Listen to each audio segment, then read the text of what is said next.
दोस्तों, ज़्यादातर लोग जो 10 लाख सेव करने की कोशिश करते हैं वो 2-3 लाख हिट करने से पहले ही क्विट कर देते हैं। रिसर्च ये दिखाती है कि 90% लोग जो एम्बिशियस सेविंग गोल सेट करते हैं वो 6 महीने के अंदर उन्हें अबेंडन कर देते हैं। प्रॉब्लम विल पावर या इनकम का नहीं है। प्रॉब्लम ये है कि हर किसी को पैसा बचाने का तरीका बिल्कुल उल्टा सिखाया गया है। यहाँ अपना वॉलेट में हम लोगों को पैसा, पर्सनल फाइनेंस और वेल्थ बिल्डिंग समझाने में हेल्प करते हैं। अगर आप अपने फाइनेंसिस को ट्रैक पर लाने में और बाकी लोगों से आगे निकलने में इंटरेस्टेड है तो चैनल को सब्सक्राइब जरूर करें और लाइक बटन दबाएं अगर ये इन्फॉर्मेशन आपकी हेल्प करती है। ये रही वो बात जो सेविंग के बारे में कोई नहीं बताता। हर बार जब कैश आप साइड में रखने की कोशिश करते हो, आपका दिमाग एक्टिवली आपके खिलाफ काम कर रहा होता है। साइंटिस्ट इसे लॉस एवर्जन कहते हैं और यही वजह है कि बैंक अकाउंट से 10,000 जाते हुए देखना डबल दर्द देता है उस खुशी के मुकाबले जो 10,000 मिलने पर होती है। आपकी साइकोलॉजी ही ऐसी बनी है कि सेविंग आपको एक सजा जैसी लगती है और इसी वजह से खर्चा कम करो या सेक्रीफाइस करो वाली ट्रेडिशनल एडवाइस कभी लॉन्ग टर्म काम नहीं करती। लेकिन इसका एक रास्ता है जो रिसर्चर्स ने 2004 की एक स्टडी में डिस्कवर किया था। जो लोग एक स्पेसिफिक ऑटोमेशन स्ट्रेटजी यूज करते हैं वो विल पावर पर डिपेंड करने वालों के मुकाबले 3.8% ज़्यादा तक सेव करते हैं। फर्क डिसिप्लिन या इनकम लेवल का नहीं था, फर्क था उस साइकोलॉजी फ्रिक्शन को ख़त्म करने का जो सेविंग को नामुमकिन बना देती है। मैं आपको दिखाता हूँ कि ये एग्जैक्टली काम कैसे करता है। मान लीजिए आप साल का 15-20 लाख कमाते हैं। सही ऑटोमेशन सेटअप के साथ आप साल के करीब 6 लाख बचा सकते हैं बिना एक भी मैन्युअल ट्रांसफ़र किए।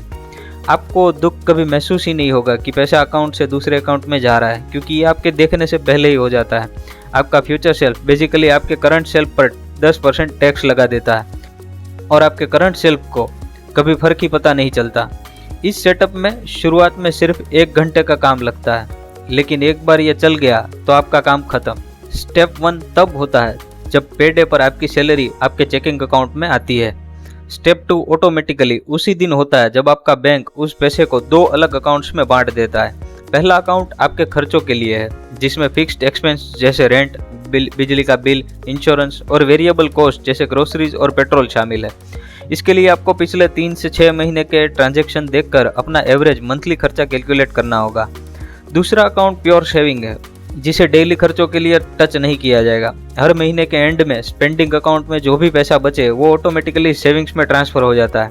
ये बचा हुआ पैसा आपकी रेगुलर ऑटोमेटेड सेविंग्स पर एक बोनस बन जाता है। एक बार पैसा सेविंग्स में पहुंच गया तो ये 3 जगह जा सकता है। एक इमरजेंसी फंड जो 3 से 6 महीने के खर्चे कवर कर सकता है, एक हाई यील्ड सेविंग अकाउंट जहाँ इंटरेस्ट मिले, या इन्वेस्टमेंट अकाउंट जो लॉन्ग टर्म वेल्थ बनाए। इस सिस्टम को जो चीज़ पावरफुल बनाती है वो ये है कि आप कभी मैन्युअली सेव करने का डिसीजन नहीं ले रहे। डिसीजन सेटअप के वक्त सिर्फ एक बार लिया गया, उसके बाद ये हमेशा के लिए ऑटोमेटिक हो गया। आप डिसिप्लिन, मोटिवेशन या ट्रांसफ़र याद रखने पर डिपेंड नहीं कर रहे। फ्रिक्शन पूरी तरह खत्म हो गया है। अब यहाँ ज़्यादातर लोग शुरू करने से पहले ही खुद को पीछे खींच लेते हैं। वो 5 लाख देखते हैं और ओवरवेल्म फील करने लगते हैं। नंबर इतना बड़ा लगता है कि या तो वो छोटा गोल सेट करते हैं जिससे लाइफ में कोई फर्क नहीं पड़ता, या वो शुरू ही नहीं करते। दोनों ही ऑप्शंस फेलियर की गारंटी है। 1 साल में 6 लाख का मतलब महीने का अप्रोक्स 50,000 अभी भी ज़्यादा लग रहा है ना? लेकिन उस मंथली नंबर को ब्रेक डाउन करें तो ये सिर्फ अप्रोक्स 1650 पर दिन बनता है। सडनली हम किसी बड़े सेक्रीफाइस की बात नहीं कर रहे, हम एक नॉर्मल रेस्टोरेंट में लंच की कॉस्ट की बात कर रहे हैं। चलो स्पेसिफिक होते हैं कि दिन का 1600 रियल लाइफ में कैसे दिखता है। बाहर से ऑर्डर करने के बजाय घर पर खाना बनाओ और आपने 800 से 1000 रुपये वहीं बचा लिए। 300-400 की लाटे लेने के बजाय अपनी कॉफ़ी खुद बनाओ और आपको 1500 की बचत तक पहुंच जाते हो। ऐसे स्ट्रीमिंग सब्सक्रिप्शन कैंसिल करो जो आप शायद ही देखते हो, वो रोज़ का 100 तक तो बचा ही लेगा। राइड शेयर यानी कि ओला, उबर बुलाने के बजाय बस या मेट्रो ले लो और आपने 100-200 और बचा लिए। हफ्ते में एक रात बाहर जाने के बजाय दोस्तों के साथ घर पर मिलो और अपने डेली के करीब 500 से 600 और बचा लिए। इनमें से कोई भी बदलाव आपको फकीर नहीं बनाता या सिर्फ दाल चावल खाने पर मजबूर नहीं करता। आप बस इस बारे में थोड़ा ज़्यादा इंटेंशनल हो रहे हो कि आपका पैसा कहाँ जा रहा है। बस में आपके बगल में बैठा इंसान बिल्कुल उल्टे चॉइस ले रहा है और सोच रहा है कि वो हमेशा गरीब क्यों रहता है। आप बस थोड़े अलग डिसीजन ले रहे हो और साल के एंड में 6 लाख बचा रहे हो। लेकिन मैथ समझाने के बाद भी एक साइकोलॉजिकल ट्रैप आपका इंतजार कर रहा है। इसे कहते हैं प्रेजेंट बायस। और यही वजह है कि लोग कल के बड़े रिवॉर्ड के बजाय आज छोटा रिवॉर्ड चुनते हैं। आपका दिमाग इमीडिएट ग्रेटिफिकेशन यानी कि फौरन मिलने वाली खुशी को इतनी ज़्यादा वैल्यू देता है कि फ्यूचर के बेनिफिट्स रियल ही नहीं लगते। इसलिए आप जानते हो कि सेव करना चाहिए, फिर भी आप वो चीज़ खरीद लेते हो जिसकी आपको ज़रूरत भी नहीं है। प्रेजेंट बायस को हराने की ट्रिक इसे लड़ना नहीं है। आप सिर्फ अपने आप को ये नहीं बोल सकते कि फ्यूचर की परवाह करो, दिमाग ऐसे काम नहीं करता। इसके बजाय आपको अपनी डेली सेविंग्स की सोच को रिफ्रेम करना होगा। आज के 1600 बचाने के बारे में मत सोचो, 12 महीने बाद उस 6 लाख के बारे में सोचो। फोकस सेक्रीफाइस पर नहीं है, एंड पॉइंट पर होना चाहिए। जब आप मेंटल फ्रेम ऐसे शिफ्ट करते हो तो 1600 खोया हुआ पैसा नहीं लगता, बल्कि एक स्पेसिफिक गोल की तरह प्रोग्रेस लगने लगता है। आप खुद को किसी चीज़ से महरूम नहीं कर रहे, आप कुछ बिल्ड कर रहे हो। इमोशनल वेट नेगेटिव से पॉजिटिव हो जाता है। ये मेंटल शिफ्ट सुनने में सिंपल लगता है, शायद ज़रूरत से ज़्यादा सिंपल, लेकिन रिसर्च ये दिखाती है कि जो लोग अपना एंड गोल कॉन्क्रीट टर्म्स में विजुअलाइज करते हैं उनके स्टिक करने के चांसेस कहीं ज़्यादा होते हैं। आपके दिमाग को डेस्टिनेशन रियल और अचीवेबल दिखना चाहिए, ना कि दूर फ्यूचर में कोई abstract concept. Automation mechanical side संभालता है, डेली ब्रेकडाउन गोल को आसान बनाता है और मेंटल रिफ्रेम आपको मोटिवेटेड रखता है। लेकिन एक और एलिमेंट है जो डिसाइड करेगा कि आप सच में 6 लाख हिट करोगे या कुछ महीनों बाद क्वाइटली गिव अप कर दोगे। आपको सेव करने की मोटिवेशन मिलती कहाँ से है? ज़्यादातर लोग इसका ईमानदारी से जवाब नहीं देते। वो सेव करने की सोचते हैं क्योंकि करना चाहिए, ये किसी एडवाइजर ने बोला या इंस्टाग्राम पर कंपाउंड इंटरेस्ट की पोस्ट देखी। लेकिन ये सरफेस लेवल मोटिवेशन, जैसे ही कोई चमकती चीज़ सेल पर दिखती है या गायब हो जाती है, कंपनीज अरबों रुपए खर्च करती है ये जानने में कि आप इमोशनली कैसे रिएक्ट करते हो। अमेज़ॉन आपको आपके बेस्ट फ्रेंड से ज़्यादा जानता है। उन्होंने आपकी डिज़ायर्स, इम्पल्सिव और वीकनेसेस को मैप कर लिया है। हर एड जो आप देखते हो, हर प्रोडक्ट प्लेसमेंट, हर लिमिटेड टाइम ऑफर आपके इमोशनल डिसीजन मेकिंग को हाईजेक करने के लिए ही बनाया गया है। उन्होंने आपके दिमाग को एक प्रॉफिट मशीन बना दिया है और लोगों को पता भी नहीं चलता। लेकिन एक बात वो नहीं बताते, वही साइकोलॉजिकल प्रिंसिपल्स दोनों तरफ काम करते हैं। अगर इमोशनल ट्रिगर्स आपका पैसा खर्च करवा सकते हैं तो वही आपको सेव करने में भी हेल्प कर सकते हैं। 2019 की एक स्टडी ने पाया कि जो लोग सेविंग के साथ इमोशनल कनेक्शन जोड़ते हैं उनकी टिकने के चांसेस 3.3 टाइम्स ज़्यादा होते हैं, मतलब 330% ज़्यादा प्रोबेबिलिटी। फर्क सिर्फ एक सवाल का है कि आपको ये पैसा सच में क्यों चाहिए। वो रटी रटाई बात नहीं जो आप किसी पार्टी में बोलोगे, बल्कि असली जवाब, वो जवाब जिसे सोचकर आपका सीना गर्व से या डर से टाइट हो जाए। कुछ लोगों के लिए ये बचपन में पैसे की कमी की यादें हो सकती है और ये कसम कि वो अपने बच्चों को ये कभी नहीं झेलने देंगे। दूसरों के लिए ये अपने माँ बाप को पूरी जिंदगी घिसते हुए देखना हो सकता है और ये रियलाइज करना कि कोई दूसरा रास्ता होना चाहिए। शायद ये उस जॉब से निकलने की आज़ादी है जो आपकी रूह को निचोड़ रही है। ये किसी अपने की हेल्प करने की काबिलियत जब उन्हें सबसे ज़्यादा ज़रूरत हो। ये रीजन्स हो सकते हैं। आपका रीज़न विजनल होना चाहिए जो आप फील कर सको, क्योंकि जब आप स्टोर में खड़े हो और डिसीजन ले रहे हो तो कंपाउंड इंटरेस्ट के स्टेटिस्टिक्स आपको नहीं रोकेंगे, लेकिन वो इमेज आपको रोक देगी जिसके लिए आप सेव कर रहे हो। एक ऑथर साइमन सिनेक इसे गोल्डन सर्कल कहते हैं। ज़्यादातर लोग व्हाट से शुरू करते हैं, मैं सेव कर रहा हूँ, फिर वाओ मैं ऑटोमेशन यूज़ कर रहा हूँ, लेकिन वो वाई तक कभी नहीं पहुँचते और असली पावर वहीं होती है। आपका वाई आपके डेली चॉइसेस और कोर वैल्यूज़ के बीच एक डायरेक्ट लाइन बना देता है। ये सेविंग्स को एक मजबूरी से बदलकर एक मीनिंगफुल चीज़ बना देता है। सोचिए, पिछली बार जब आपने इम्पल्सिव में कुछ खरीदा था, आप शायद 10 मिनट के लिए एक्साइटेड थे, शायद एक दिन के लिए अगर चीज़ महंगी थी, फिर वो आइटम आपकी लाइफ का हिस्सा बन गया और धीरे धीरे इनविजिबल हो गया। अब किसी ऐसे गोल के बारे में सोचिए जो आपने महीनों या सालों की मेहनत के बाद पाया हो। वो फीलिंग वैसे ही गायब नहीं होती, वो कंपाउंड होती है, बिल्कुल आपके बचाए हुए पैसों की तरह। ट्रिक ये है कि उस फ्यूचर रिवॉर्ड को अभी रियल महसूस करवाया जाए। कहीं उस चीज़ की फ़ोटो लगाओ जिसके लिए आप सेव कर रहे हो। अगर वो रिटायरमेंट की आज़ादी है तो कोई ऐसी इमेज ढूंढो जो उस फीलिंग को कैप्चर करे। अगर माँ बाप की हेल्प करनी है तो उनकी फ़ोटो सामने रखो। आपके दिमाग को कॉन्क्रीट इमेज चाहिए, दूर के एब्स्ट्रैक्ट कॉन्सेप्ट नहीं। लेकिन एक क्लियर वाई होने के बाद भी एक बड़ा ऑब्स्टेकल है, टेम्पटेशन। टेम्पटेशन एक ऐसा दुश्मन है जो जानता है आपको कैसे हराना है। ऑस्कर विल्डे ने कहा था कि वो सब कुछ रजिस्ट कर सकते हैं सिवाय टेम्पटेशन के। आपको पता है कि नहीं खरीदना चाहिए, आपको पता है कि आप सेव कर रहे हो, लेकिन आपका दिमाग चिल्ला रहा है कि बस ले लो, और सारी प्लानिंग धरी की धरी रह जाती है। ये डोपामाइन की वजह से होता है। डोपामाइन के बारे में लोग एक गलती करते हैं, उन्हें लगता है कि मज़ा चीज़ मिलने के बाद आता है।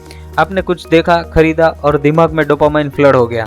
पर सच ये है कि डोपामाइन हिट खरीदने से पहले एंटीसिपेशन फेज यानी कि इंतज़ार और उम्मीद में मिलता है। आपका ब्रेन उस चीज़ को पाने के ख्याल से एक्साइटेड होता है और वही एक्साइटमेंट आपको खरीदने पर मजबूर करती है। जैसे ही आपने खरीद लिया, डोपामाइन रुक जाता है। इसी वजह से आपने कोई चीज़ बहुत चाहत से ली होगी, 1 घंटे अच्छा लगा होगा और फिर आप भूल गए। मज़ा चीज़ ऑन करने से नहीं मिलता है, मज़ा उसे वांट करने में था। कंपनीज ये जानती है, उन्होंने पूरी इंडस्ट्रीज बना दी है आपको उस एंटीसिपेशन फेज में रखने के लिए। सेल साइंस आर्टिफिशियल अर्जेंसी बनाते हैं, ऑनलाइन शॉप्स पेंडिंग थ्रेशोल्ड रखती है ताकि आप एक और आइटम कार्ट में ऐड करो। हर टेक्टिक डोपामाइन ट्रिगर करने के लिए होता है ताकि आपका रैशनल दिमाग समझने से पहले खर्च कर दे। इससे लड़ना नामुमकिन है। अपने आप को ये बोलना कि मैं कभी इम्पल्सिव बाय नहीं करूँगा वैसे ही है जैसे कहना मुझे कभी भूख नहीं लगेगी। लेकिन एक मेथड है जो काम करता है। जब आप कुछ देखो तो खुद को नो मत बोलो, बोलो कि अभी नहीं। एक लिस्ट बनाओ और उस आइटम को ऐड कर दो। उस एंटीसिपेशन डोपामाइन को एंजॉय करो, उसके बारे में सोचो, लेकिन उसे खरीदने से पहले 30 दिन का वेट करो। ये इसलिए काम करता है क्योंकि ये आपके वांट और शुड के बीच में कोई कॉन्फ्लिक्ट पैदा नहीं करता। आपको खुद को डिप्राइव नहीं कर रहे, बस डिसीजन डिले कर रहे हो। 92% बार ये होगा कि 2 हफ्ते बाद आपको वो चीज़ चाहिए ही नहीं होगी। वो बस एक टेम्पररी स्पाइक था जो ठंडा हो गया। जो चीज़ 30 दिन बाद भी चाहिए वो शायद लेने लायक है अगर बजट में है। ये स्ट्रेटजी आपका पैसा तो बचाती है, साथ ही आपके ब्रेन को ट्रेन करती है इम्पल्सिव और रियल ज़रूरत के बीच फ़र्क समझने में। एक बार आप फ्यूचर वैल्यू समझ गए तो आपका पैसा देखने का नज़रिया बदल जाएगा। हर परचेज एक चॉइस बन जाती है। आज कुछ चाहिए या कल बहुत ज़्यादा चाहिए। वो 400 की कॉफ़ी सिर्फ 400 की नहीं है।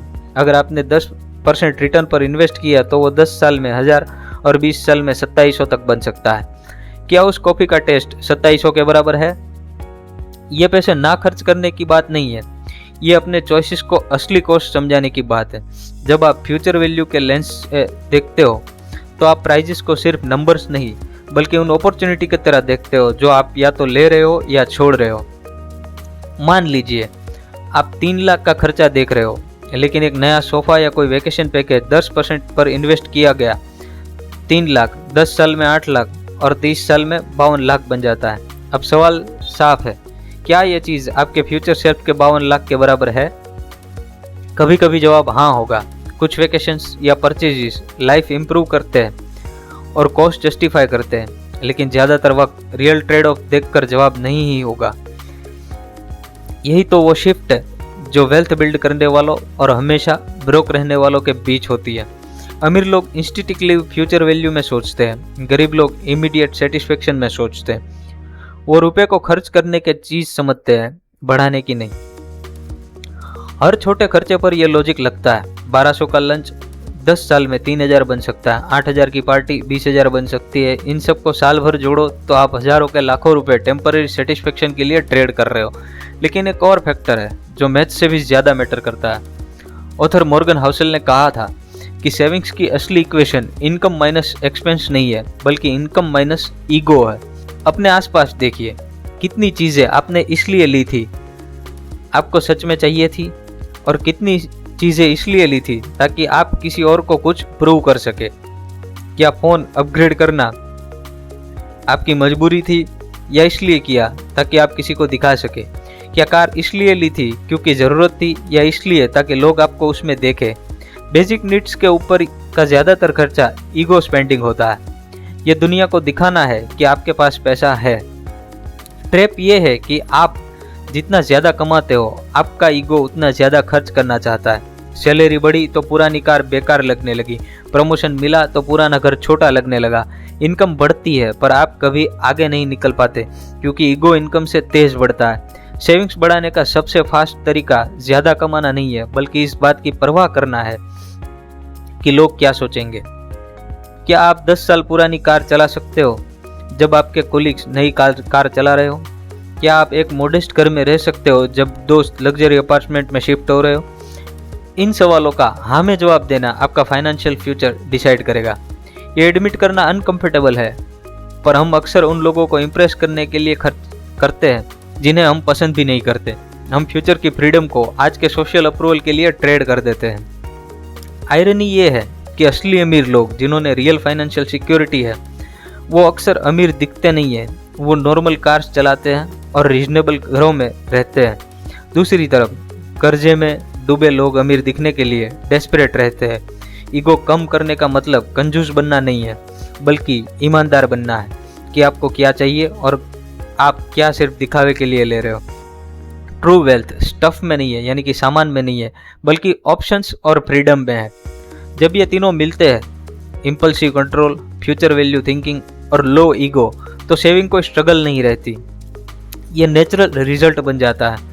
चैलेंजेस आएंगे, अनएक्सपेक्टेड खर्चे आएंगे, टेम्पटेशंस आएंगी, लेकिन अगर सिस्टम ऑटोमेटेड है और मेंटल मॉडल्स क्लियर है तो ये मूवमेंट्स मैनेज हो जाएंगे। सेविंग ऑटोमेट करो ताकि जूझ ना करने पड़े, परचेस डिले करो ताकि इम्पल्सिव कंट्रोल में रहे, फ्यूचर वैल्यू में सोचो ताकि असली कॉस्ट समझ आए, ईगो कम करो ताकि ज़रूरत ही कम हो। 6 लाख बचाना कोई सेक्रीफाइस नहीं है, ये एक ऐसा सिस्टम बनाना है जहाँ सेविंग नेचुरली हो। लोग अक्सर परफेक्ट मोमेंट का वेट करते हैं, अगले महीने से, अगली सैलरी से, प्रमोशन के बाद साल गुजर जाते हैं पर कुछ नहीं बदलता। परफेक्ट मोमेंट एग्जिस्ट ही नहीं करता। आपके पास सब है, ऑटोमेशन, फ्रेमवर्क, ब्रेकडाउन प्लान और साइकोलॉजिकल टूल्स। सवाल ये है कि आप इसे इम्प्लीमेंट करोगे या सिर्फ इंटरेस्टिंग इन्फॉर्मेशन समझकर फाइल कर दोगे। इन्फॉर्मेशन बिना एक्शन के सिर्फ एंटरटेनमेंट है। आज ही वो ऑटोमेटेड ट्रांसफर सेट करो। अगली बार इम्पल्सिव महसूस करोगे तो नोट नाउ लिस्ट यूज करो। अपने अगले खर्चे की फ्यूचर वैल्यू कैलकुलेट करो। कुछ दो, कुछ भी करो जो आपको अंडरस्टैंडिंग से डूइंग तक ले जाए। 6 लाख वही खड़े हैं, बस आपके छोटे और कंसिस्टेंट चॉइसेस का इंतजार कर रहे हैं। इसे पूरा करने वाले सिर्फ आप हैं। अगर वीडियो और साइकोलॉजी पसंद आई हो तो लाइक ज़रूर करें, शेयर ज़रूर करें और चैनल को सब्सक्राइब ज़रूर करें। मिलते हैं ऐसे ही किसी अगले वीडियो के साथ।